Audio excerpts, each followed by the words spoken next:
Bueno, buenas tardes.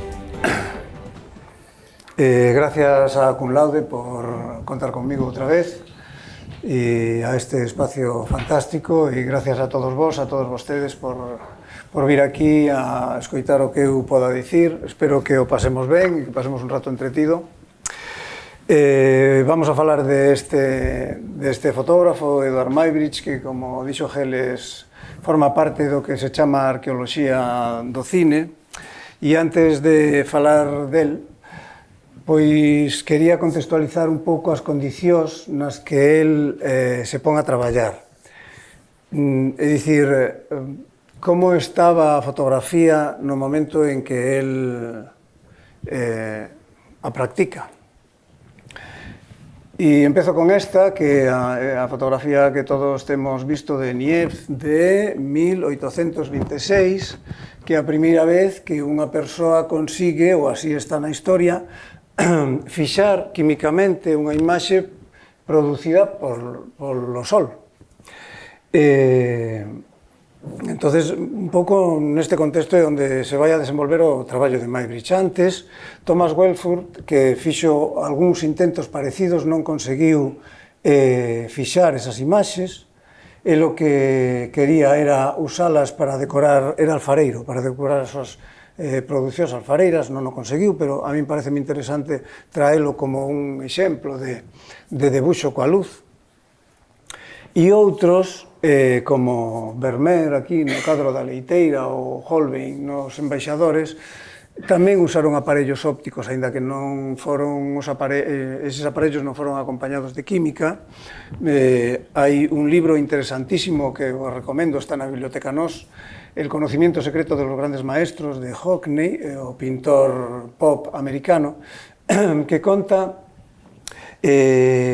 como Vermeer usou a cámara escura para pintar, debuxar e compoñer a imaxe da leiteira, e como usou tamén a cámara escura para facer algunhas das xeometrías que aparecen aquí no cadro este dos Embaixadores, e xa nomeadamente tamén a anamorfosis da, non sei se isto se ve o rato, sí, da cabeira que é aquí, que se nos situáramos na posición na que se sitúa esta imaxe que saquei de internet, veríamos esta reformación, non? Está deformado, pois veríamos isto. Bueno, pois este tipo de cousas foron usadas, foron feitas usando sobre todo a cámara oscura. Bueno, quero destacar que aquí precisamente Hockney non está usando a cámara oscura, isto é unha cámara clara. Da cámara oscura oímos falar moito, o mellor da cámara clara non tanto. É un aparello moi curioso, que o que fai é permitir copiar a realidade sin necesidade de estar metido nunha caixa, non? E entón é moito máis cómoda. É un pouco difícil de usar, pero cando se colle a man é moi cómodo. Bueno, nada, isto é simplemente para un pouco contextualizar. E tamén este traballo de Talbot, no que, usando unha cámara estenopeica, que por aquí hai xente que sabe de sobra mellor que a min, son estas caixas que non teñen obxectivo, simplemente unha caixa negra, e el usaba para facer un negativo e despois positivos.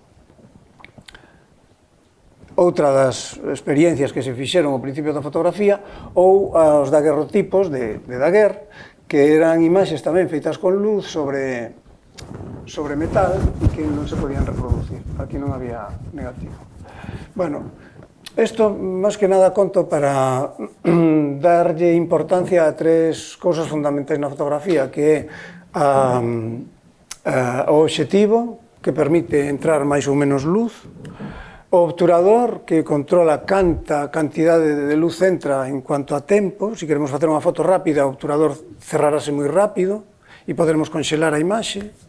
E a química, onde se recolle esa imaxe e que recolle tamén, e non só recolle, sino que fixa a imaxe da que estamos a falar. Pois eses tres problemas era cos que tiña que lidiar Muybridge neste momento e cos que se tuvo que lidiar sempre na historia da fotografía. Estou mirando para Plácido por si ten algo que dicir. Agora coa digital é outra cousa, pero ao final ven a ser sempre isto no que nos temos que basear e o que temos que valorar para unha foto. E con isto pelexaba Muybridge, que este señor, un fotógrafo xa reconocido antes de dedicarse a isto que estamos mirando, e o que o acompaña é unha nota de prensa de Daily of Alta California de 1873, onde se recollen eses experimentos que el fixo nese ano. Recóllese o momento no que el proxecta as fotos. El proxecta as fotos de un cabalo que se chamaba Occident, e que correu por o largo de unha zona que el tiña delimitada, e el fotografou, según dixo, a unha velocidade de un 2000avo de segundo. Probablemente non, hai un autor, MacDonnell, que o estudia e que di que como moito a mitad, pero aínda así, para a época, é un logro fantástico, non? Chegar a esa velocidade. Bueno, eso é interesante da nota de prensa, pero a min tamén parece interesante outra cousa que di por aí, e que a xente que viu a proxección desas imaxes se riu a gargalladas, porque lle pareceu moi extraño. Os cabalos, tal e como se movían, lle parecían moi cómicos. Claro, nós non temos a capacidade de ver con a esa velocidade, cousas que se moven a esa velocidade, entonces resultan nos extrañas, non? E iso é outra cousa que me parece a destacar desta nota de prensa. Antes, as imaxes que había de cabalos eran algo parecido a isto. Estos son debuxos de Fallerton, que era un ilustrador da época, e, bueno, tiñaos tamén con máis movimento, pero nunca alcanzando, pois claro, o que alcanzaba esa fotografía, non? Esta é unha imaxe xa de Muybridge anterior a estes traballos. El era un fotógrafo moi recoñecido, traballou para o goberno de Estados Unidos fotografando o territorio de Alaska que lle acababa de comprar a Rusia, fixo reportaxes dos faros da costa este, e tamén estuvo facendo a crónica da unión por ferrocarril das dúas costas americanas, e precisamente un dos propietarios dunha das compañías, Leland Stanford, foi quen o contratou para facer estas fotos. Estas serían algunhas desas fotos, non? E este é a instalación en Palo Alto, unha recreación da instalación en Palo Alto onde el iba facendo esas fotografías. Os cabalos corrían por aquí e había uns fíos que iban rompendo a medida que pasaban e se accionaba o disparador de cada cámara. Non era unha cámara que o perseguía, sino que eran diferentes cámaras que se iban accionando. Bueno, pois el contou con un equipo de enxeñeiros, de electricistas, que o apoyaron durante todas as súas investigacións, porque isto foi indo máis alá, ata que despois, sobre 1884, empezou a traballar para a Universidade de Pensilvania, deixou os traballos de Stanford, e aí xa se dedicou a outras cousas. Estudiou máis o movimento como documento para artistas, como documento para a medicina. Estes son, bueno, vedes aquí un neno sin pernas como se move, e para estudiar un pouco como afrontar unha posible recuperación. Este ten unha parálise, e abundando en facer modelos para artistas tamén, acabou facendo incluso animais de zoo, que despois usaron moitos artistas da época, e non só da época. No estudio de Francis Bacon, o expresionista americano, había un montón de traballos de fotos de Muybridge, non?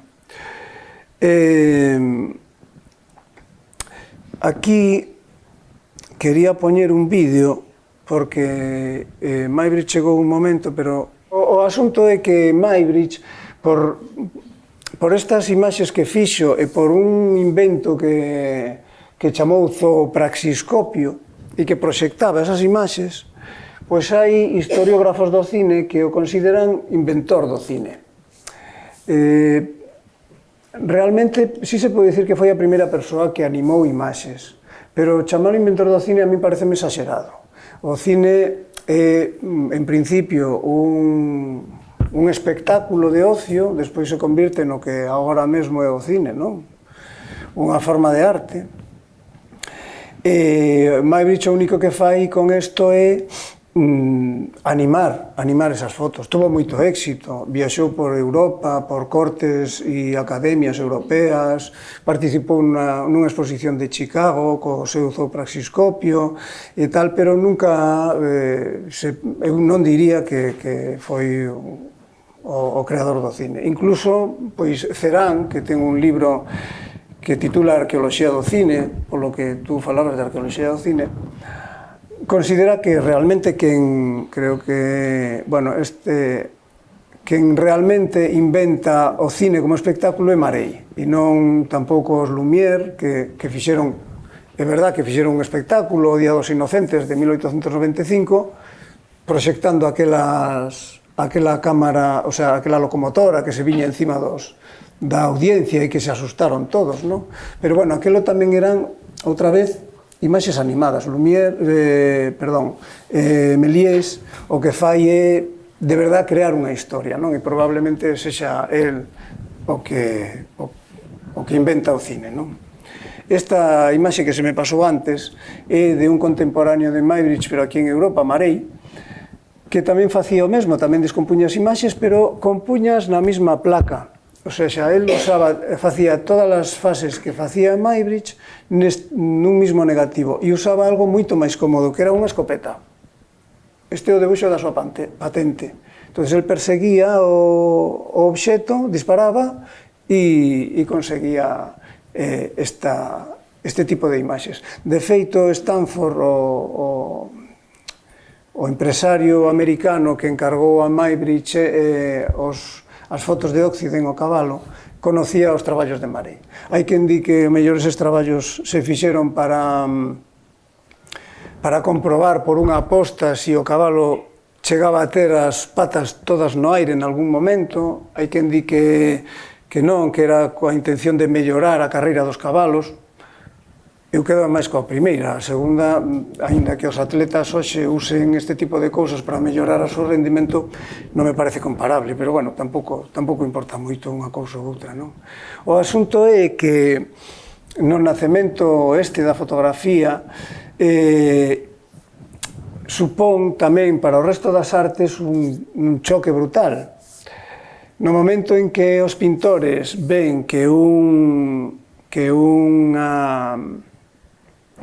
máquina con moito menos esforzo é capaz de reproducir a realidade en moitos casos, tamén, ou se queremos, se non nos pomos moi estupendos, mellor, vamos a deixalo así, pois eso fai que a pintura cambie, e só vou a mostrar este par de pinturas para ilustrar como a fotografía influe nas artes. Non só foi a fotografía, houve máis cousas nesa época, non?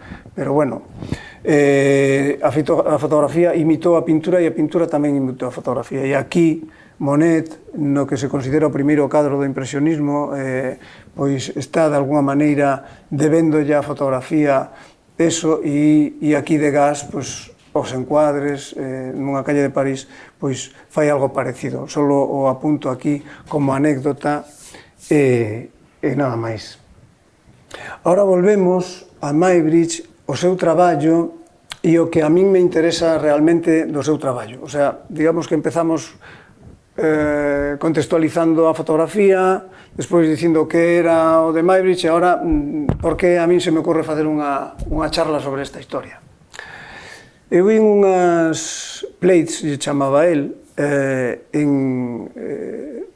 que podería ser esta, non me acordo porque foi moito tempo, durante unha bolsa de estudios en Maastricht, nun museo pequeno, que non recordo como se chamaba, e quedei moi impresionado por elas.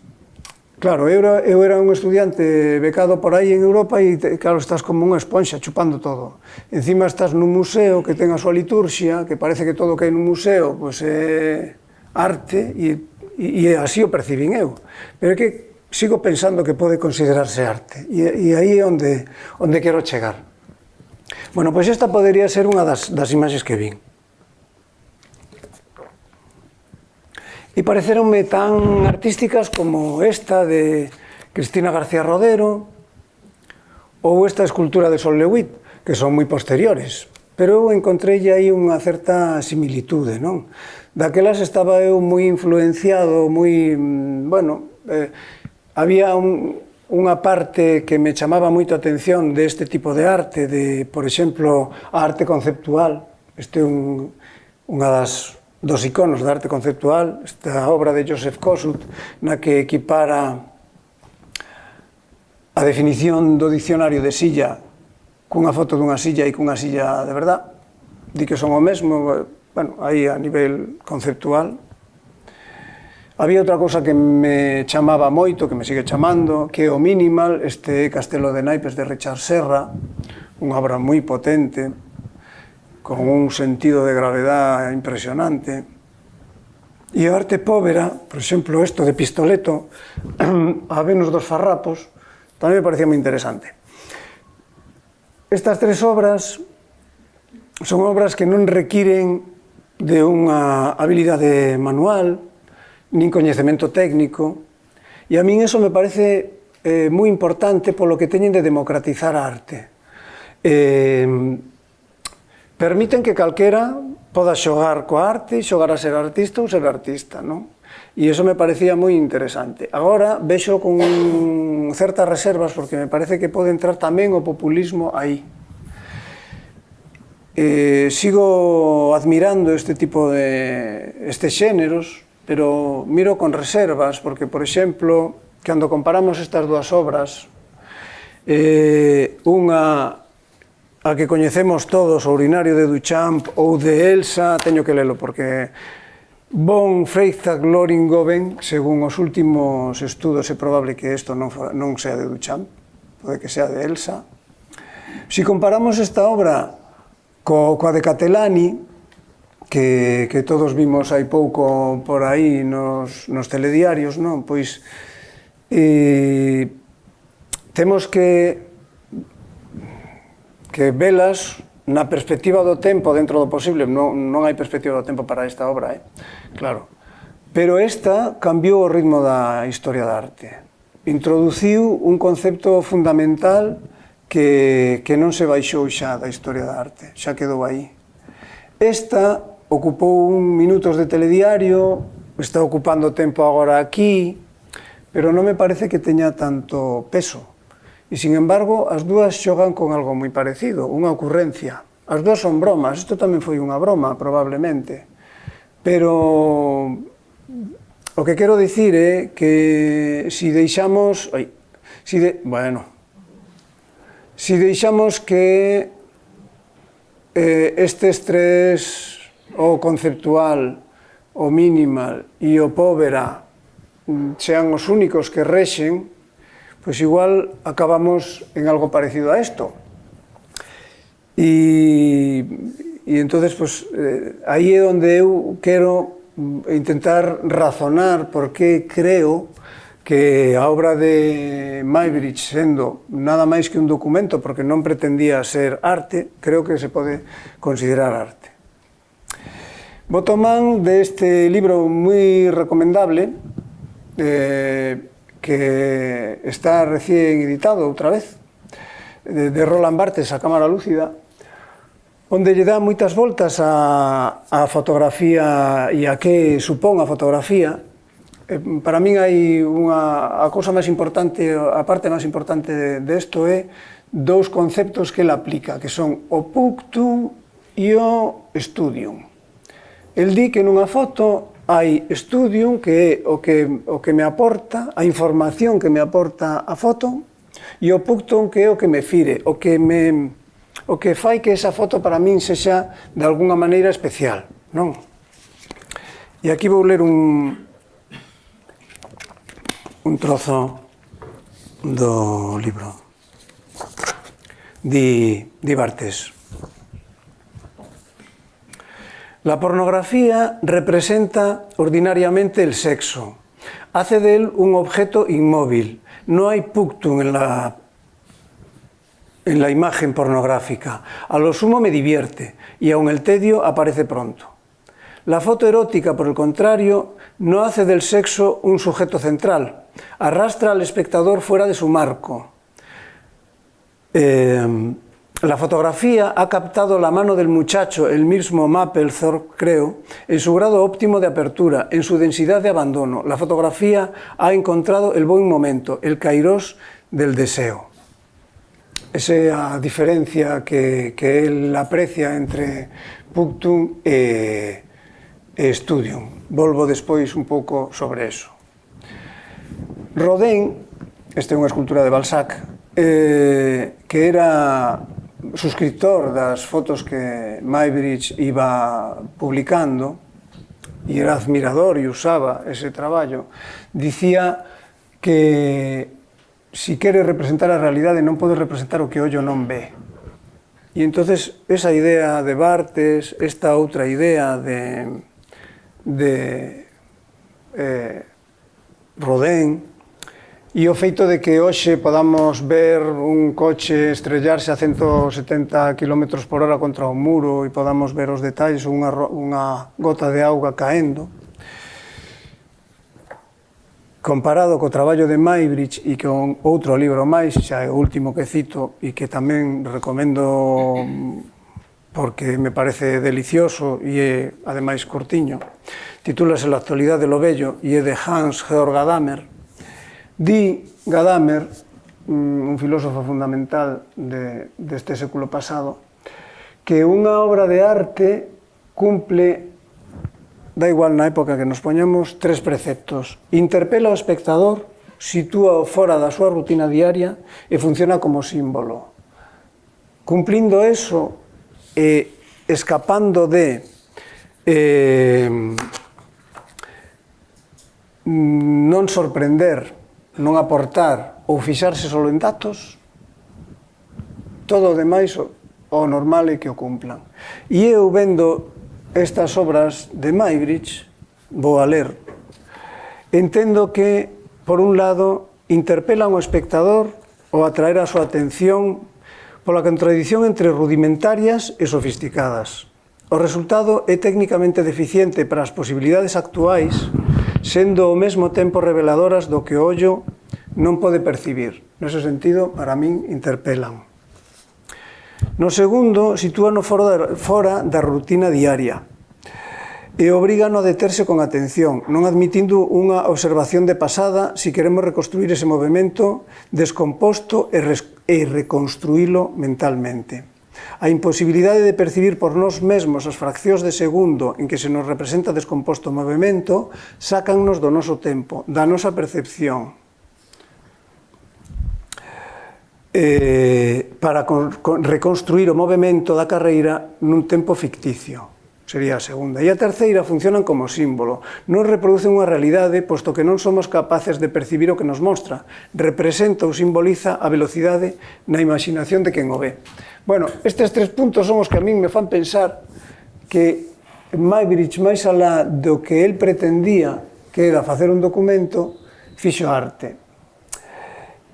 E xa, para terminar,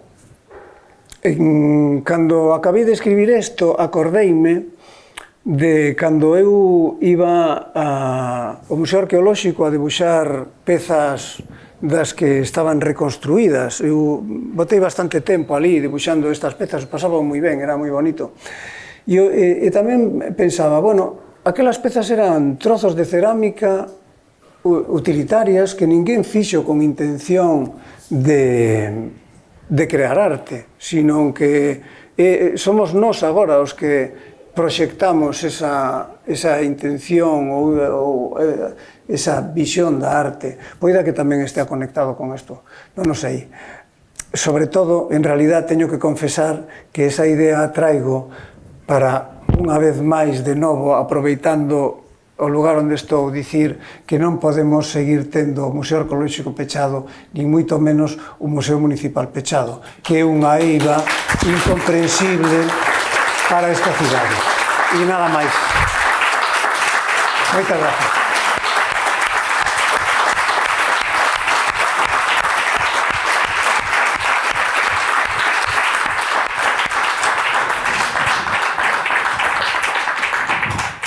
Si queredes facer algunha pregunta que poda contestar, encantado. Pero este es el mismo que después hacía, o sea, hacía así como una libreta y se veía el caballo moviéndose, o eso es otra cosa. Que eu sepa, Mario non fixo eso. Igual se fixo coas súas fotos. Igual que el fixo zoopraxiscopio, pero hai outra que é un zoótropo, que seguro que tedes visto que é un tambor, con buratiños e que lle das voltas así. Eso tamén, ou hai outro que ese é moi fácil de facer, que é o fenaquistiscopio, que é un disco tamén con ranuras e as fotos están pola parte por onde non miras. Falo xirar, por exemplo, sobre unha agulla e poste frente a un espello e o ver polas ranuras, porque unha das claves da aparición do cine, que foi o que máis costou que o cine funcionara, é o efecto estroboscópico, que consiste en que non haxa unha continuidade absoluta entre unha foto e outra. Ten que haber un momento de oscuridade. E entonces o cerebro mestura as imaxes. Ao principio, a xente que pretendía inventar a imaxe en movimento, puña todas as imaxes seguidas. E entonces non ves, hai confusión. Pero cando das un instante de oscuridade, o cerebro mestura. E por eso as ranuras do zoótropo, o que dá voltas, a do disco, o fenaquistiscopio e todos eses. ¿Y por qué en las películas más antiguas va la gente tan deprisa? Porque se proxectaba a outra velocidade distinta. Eles tiñan unhas máquinas que proxectaban unha velocidade e nós temos recollido aquelo. Pero eu teño entendido, mellor agora me equivoco e igual alguén que está na sala o aclara mellor, que naquel momento o movimento era como se percibe, sabes? O que pasa é que podía ser un pouco máis a saltos, pero non eran as carreiras de Charlot, así, sabes? Entón proxectábase de outra maneira? Proxectábase con outras máquinas que iban a outras velocidades. Nos agora proxectamos a 32 frames, fotogramas por segundo. E eles, non sei se son uns 17 ou por aí. E creo que a eso se deben os saltos. ¿Y este señor, este fotógrafo, colaboró con los hermanos Lumière? No, que eu sepa, non tiveron nada que ver, no. E moitas destas fotos están retocadas, Están retocadas a pincel, porque a calidade era a que era. E no primeiro Occident correndo, fixeronse varias e despois houbo como un collage para que aquelo cuadrara. E de feito, hai moitas, aquí eu trouxen, claro, só trouxen estas, non? Pero hai algunhas nas que as líneas que ten marcadas por detrás para que sirvan de referencia, o sea, cuánto sube a cabeza do jinete, cuánto se levantan as patas, si te fixas con detenimento non se corresponde. O sea, aquí hai moito, non sei como dicir, non hai tanto documento como parece, aunque en realidade o superar con creces o que o ollo percibe, pois por suposto que claro, además que sí. El análisis de estas fotos, de estas o de otras, en algún momento pueden decidir quién gana la carrera, en el caso de claro, los jinetes. En ese sentido, sí. Sí, por suposto. Este é un exemplo. Este non era o exemplo que quería pôr, pero está moi simpático tamén, vale. O sea, a onde chegou Onde chegou el foi a isto, a imaxes en bucle constantes que non van máis alá. A min isto aínda me parece máis arte contemporáneo que outro, que sei. Especialmente a mula. Pero entón estos son fotografías, pero non es... Son fotografías proxectadas unha detrás de outra, taca, taca, taca, taca. Pero non está ese negro que tú decías que estaba... O negro non o ves. Pero está. Claro, é que senón non o verías. Claro. Si tú, cando tú ves unha película, ese negro está. Se non estivera, non verías a película. Verías un borrón que cambia de forma.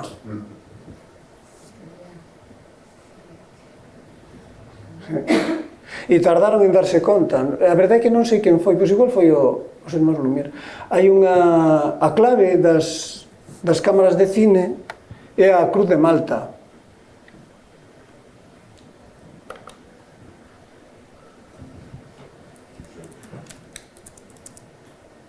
A Cruz de Malta pois é a mesma que a Cruz dos Cruzados, esta, non? Por eso se chama así, pero no cine ten unha lixeira variante. Bueno, mira, no cine esta. O que fai, cando xira isto, cando vai pasando isto, hai un momento no que tac, tropeza aquí e pasa un fotograma. E mentras hai oscuridade. E iso é o que favorece a posibilidade de ver animado. O que se chama o efecto estroboscópico.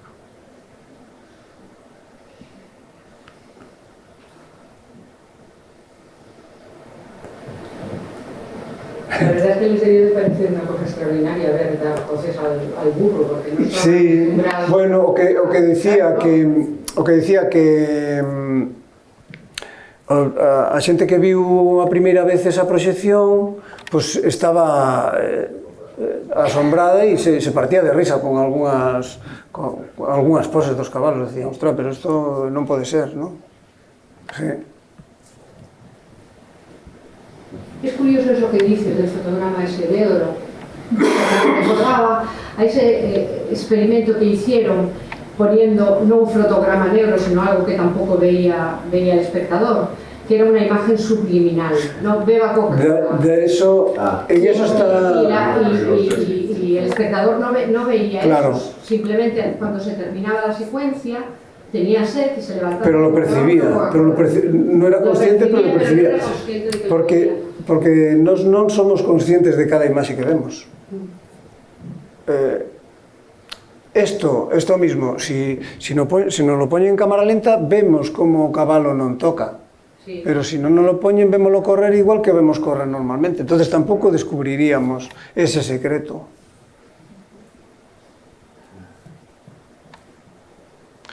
Sí, pero, bueno, para min a clave de isto é o que te toca, ese punctum que decía Barthes, non? De que a min, en concreto, mellor a vos non, vos parece que viñen aquí a contarvos unha batalla que non ten sentido ningún, non? Pero a mí me parece cautivador.